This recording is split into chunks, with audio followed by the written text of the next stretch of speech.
सभी को नमस्ते। कैसे हैं आप सब लोग? Hope you all are doing well. और आज हम पढ़ने वाले हैं कुछ और नए शब्द।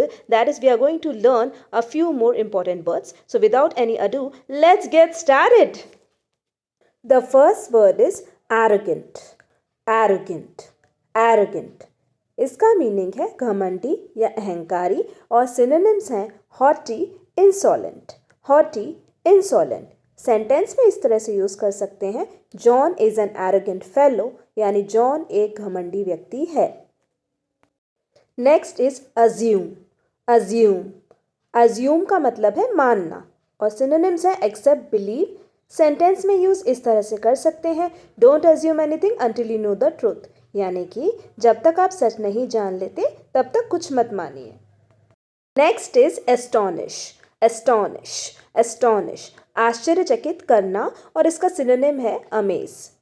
सेंटेंस में इस तरह से यूज कर सकते हैं, you always amaze me with your brilliant work, यानी कि तुम हमेशा मुझे अपने शानदार काम से आश्चर्यचकित करते हो।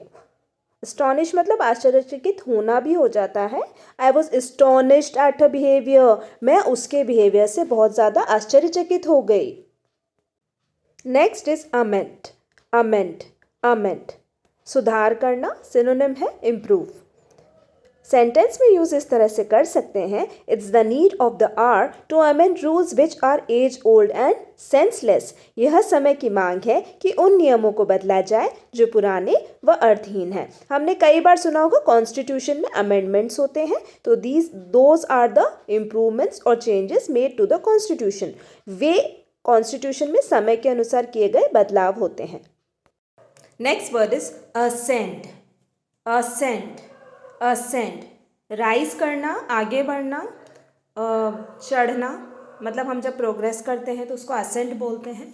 और असेंडिंग ऑर्डर यानी कि छोटे से बड़ा, यानी कि प्रगति की ओर।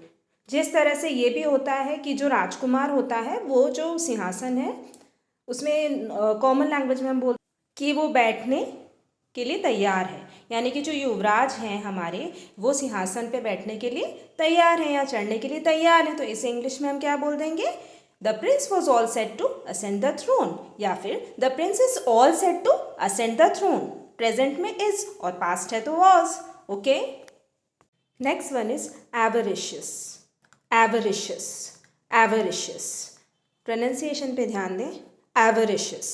और एवरिशियस का क्या मीनिंग है? ग्रीडी, सिनोनिम है ग्रीडी और मीनिंग है धन लोलुप, यानी कि लालची। नॉर्मल लैंग्वेज हम बोलेंगे लालची। एंड सेंटेंस में we can use like this, being avaricious Sheela thought of buying more and more lottery tickets, यानी कि लालची होने के कारण शीला ज़्यादा से ज़्यादा लॉटरी के टिकट खरीदने का सोचती थी। एवरिशियस को आप ऐसे याद कर सकते हैं कि कोई लालची व्यक्ति, लालची मनुष्य, इस तरह से आप इसे याद कर सकते हैं। It's very important from the view of examination. Next is awkward. Awkward, awkward, awkward का सिनोनिम है clumsy, difficult और मुश्किल, असुविधाजनक, अजीब। यानी कि किसी ऐसी सिचुएशन में होना कि आप अपने आप को ऑकवर्ड यानी कि असुविधाजनक महसूस कर रहे हैं, किसी मुश्किल सिचुएशन में होना। और इसका सेंटेंस में इस तरह से हम यूज़ कर सकते हैं, Radha felt quite awkward at your party.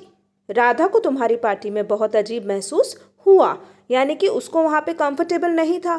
Comfortable मतलब अपने सुविधा के अनुसार और अनकंफर्टेबल मतलब असुविधाजनक। ओके, अजीब लगना।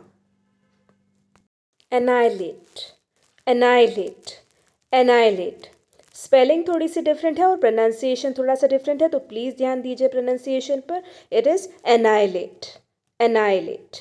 मीनिंग क्या है इसका? रुइन, डिस्ट्रॉय कम्प्लीटली, यानी कि मूल विनाश करना, किसी भी चीज़ का मूल विनाश कर देना। पर एक सेंटेंस में यूज़ करके आपको बता देती हूँ, during the war our soldiers will annihilate the enemy and secure the motherland। यानी कि जब वॉर चल रहा होगा, जब युद्ध चल रहा होगा, हमारे सिपाही यानी कि सोल्जर्स जो दुश्मन है, एनिमी है, उनका संपूर्ण मूल नाश कर देंगे और हमारी जो मातृभूमि है उसे बचा लेंगे। तो this is the meaning and sentence of annihilate। So this was all for today. आज के लिए आपका क्वेश्चन है, ऑकवर्ड का क्या मतलब होता है? What is the meaning of awkward? Please do write in the comment section below, and like share subscribe अगर आपको थोड़ा सा भी ये वीडियो अच्छा लगा हो। Thank you so much. Smile and learn.